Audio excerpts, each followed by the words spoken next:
Thank you father, thank you Jesus, thank you holy spirit. धन्यवाद खुदावन, धन्यवाद प्रभु यीशु, धन्यवाद पवित्र आत्मा। पिता आपकी हजूरी में आते और आज के वचन के लिए प्रार्थना करते कि आज का वचन सुनने वालों के जीवनों में 100 गुना फलों को लेकर आए, ये समझ सके इस भेद को मेरे सामर्थ्य परमेश्वर, और कोई अंधकार की ताकत इस वचन के फल को, इस भेद को चुराने न पाए। यीशु मसीह के नाम में इस प्रार्थना को मांग लेते हैं, आमीन। प्रभु यीशु मसीह के जिंदा जलाली सामर्थ्य बड़े नाम में मैं आशा रहे आप सबको वेलकम करती हूँ और सबको जय मसीह की कहती हूँ परमेश्वर की हजूरी में। आज का वचन, आज का एक क्वेश्चनर जो प्रश्न करता, जो क्वेश्चन है वो ये कि यीशु और यीशु मसीह नाम में अंतर क्या है। इसका जवाब आप इस सेशन में जानने पाएंगे, इस टॉपिक के ज़रिए आप इसका आंसर जानने पाएंगे कि यीशु मसीह नाम का अर्थ। यीशु हमें पापों से छुड़ाने के लिए इस पृथ्वी पर आया और जब वो हमारे लिए प्रेम के द्वारा क्रूस पर बलिदान हुआ, मृत्यु पर विजयी हुआ और जी उठा, वो उद्धारकर्ता यीशु मसीह बन गया। इसलिए आज हमें ज़रूरत है कि हम आएँ, हम सब और अधिक सामर्थी और फलवंत मसीह जीवन जिएं, यीशु मसीह के नाम के अर्थ को जानते हुए। मत्ती 1 उसका 21 वर्स हमसे कहता है कि वो पुत्र जनेगी और तू उसका नाम यीशु रखना, क्योंकि वह अपने लोगों का उनके पापों से उद्धार करेगा। Praise the Lord. यीशु के नाम का अर्थ है कि वो अपने लोगों को उनके पापों से उद्धार देगा। ये जो वाक्य है, ये जो सेंटेंस है, ये जो वचन है, ये भूतकाल का मतलब कि पास्ट का नहीं है, बल्कि भविष्य काल, डेट मीन्स फ्यूचर का एक सेंटेंस है, एक वर्स है, ये जो बात बोली गई है। जबकि मसीह का जो अर्थ है वो अभिषिक्त किया हुआ और परमेश्वर और मनुष्य के बीच में मध्यस्थ, एक मिडल मैन जैसे काम करता है ना वो, और मेल कराने वाले के रूप में उद्धारकर्ता को दर्शाता है। अर्थात इसका अर्थ ये है कि एक ऐसा प्राणी जिसमें उद्धारकर्ता की योग्यताएं पाई जाती। तो यीशु मसीह कैसे थे? जिसमें उद्धारकर्ता की योग्यताएं थी। ग्रीक भाषा में ये मसीह कहलाता है और इब्रानी भाषा में वह मसीहा कहलाता है। यीशु तो उसका नाम है और मसीह के नाम की उपाधि तब दी जाती है जब एक व्यक्ति के पास उसे प्राप्त करने की योग्यता होती है। क्योंकि एक विद्यार्थी महान डॉक्टर बनना चाहता है, इस कारण से वह डॉक्टर नहीं कहलाता और उसे मेहनत से पढ़ाई करनी पड़ती है, परीक्षाओं को पास करना पड़ता है और डॉक्टर के नाम को प्राप्त करने के लिए आवश्यक कोर्स को उसको करना पड़ता है। इसी प्रकार से यीशु भी मसीह के योग्य बनने के लिए विशेष प्रक्रियाओं से गुजरा। जन्म से ही उन्होंने 30 वर्षों तक सेविकाई की तैयारी की और 3 सालों तक सार्वजनिक सेविकाई को पूरा किया। क्रूस की पीड़ा के बाद वो तीसरे दिन मृतकों में से जी उठा और मसीह बन गया। उसने उद्धारकर्ता के रूप में अपने कार्य को पूरा किया।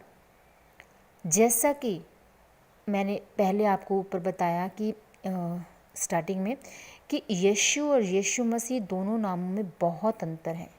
एक अर्थ है जो हमारा उद्धार करेगा और दूसरे का अर्थ है जिसने हमारा उद्धार कर दिया है। Praise the Lord. इसलिए जी उठने से पहले वो यीशु कहलाया, परंतु जी उठने के बाद वह यीशु मसीह, प्रभु यीशु या प्रभु कहलाया। सो बाइबल के अभिलेख दिखाते हैं कि जी उठने और स्वर्ग में जाने के बाद वह प्रभु यीशु या यीशु मसीह कहलाया। सो क्या कारण है कि हमें यीशु मसीह के नाम से प्रार्थना करनी चाहिए? बाइबल बताती है कि यीशु मसीह हमारा उद्धारकर्ता है। Praise the Lord. यीशु मसीह हमारा उद्धारकर्ता है। यूहन्ना 14 उसका 6 वर्ष हमसे बात करता है कि यीशु ने उससे कहा, मार्ग और सत्य और जीवन मैं ही हूँ, बिना मेरे द्वारा कोई पिता के पास नहीं पहुँच सकता। Praise the Lord. एंड प्रेरितों के काम 4 उसका 12 वर्ष हमसे बात करता है किसी दूसरे के द्वारा उद्धार नहीं, क्योंकि स्वर्ग के नीचे मनुष्यों में और कोई दूसरा नाम नहीं दिया गया जिसके द्वारा हम उद्धार प्राप्त कर सके। Praise the Lord. And Romeo 6 उसका 23 वर्ष हमसे बात करता है, क्योंकि पाप की मजदूरी तो मृत्यु है, परंतु परमेश्वर का वरदान हमारे प्रभु यीशु में अनंत जीवन है। Praise the Lord.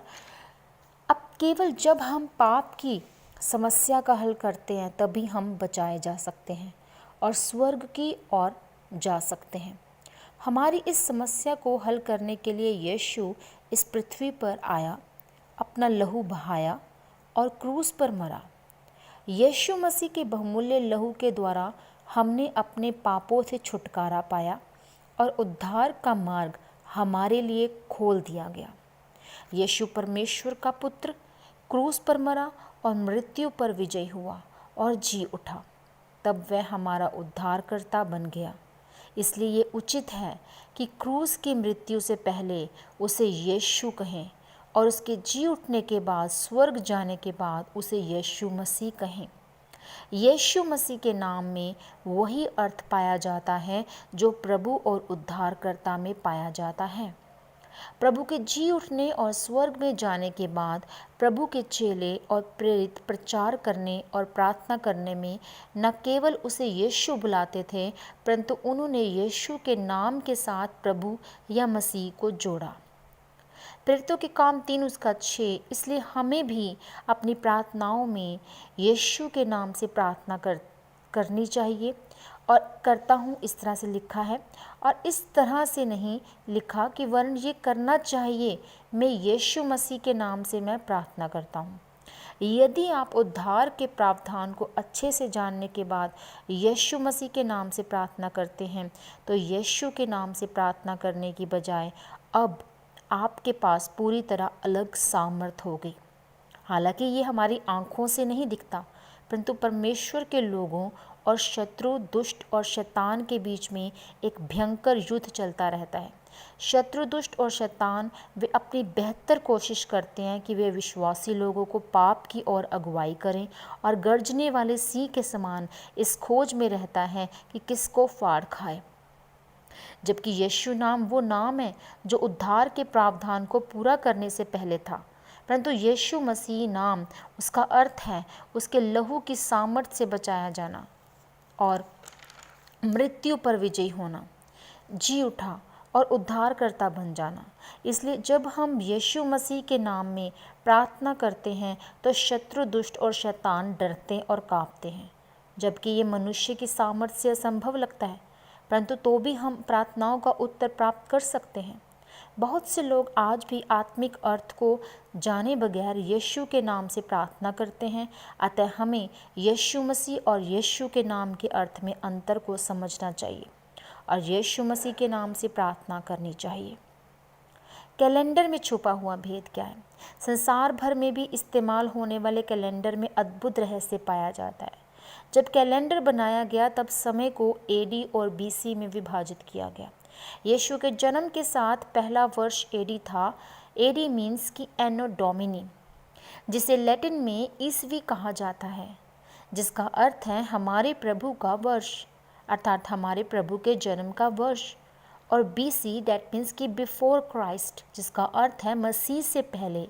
सभी जातियां, लोग, धर्म और संस्कृति से हटकर यदि हम मनुष्य इतिहास को यीशु के साथ मानक के रूप में जोड़ें तो इसका ये अर्थ निकलता है कि यीशु मनुष्य इतिहास का केंद्र बिंदु है।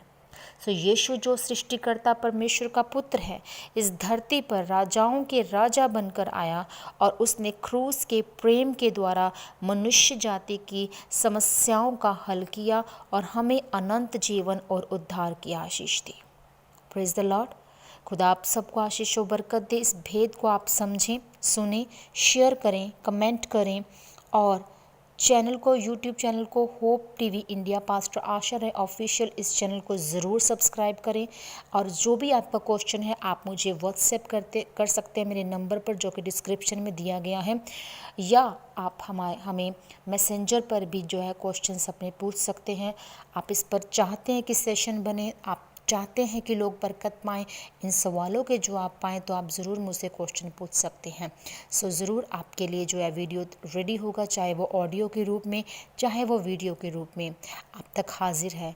इसे जल्द से ज़्यादा इस वीडियो को, इस ऑडियो को, सेशन को जो है आप शेयर करें और चैनल को सब्सक्राइब करना ना भूलें और बेल आइकन को दबाना ना भूलें। खुदा आप सबको आशीष व बरकत दे। God bless you all. जय मसीह की।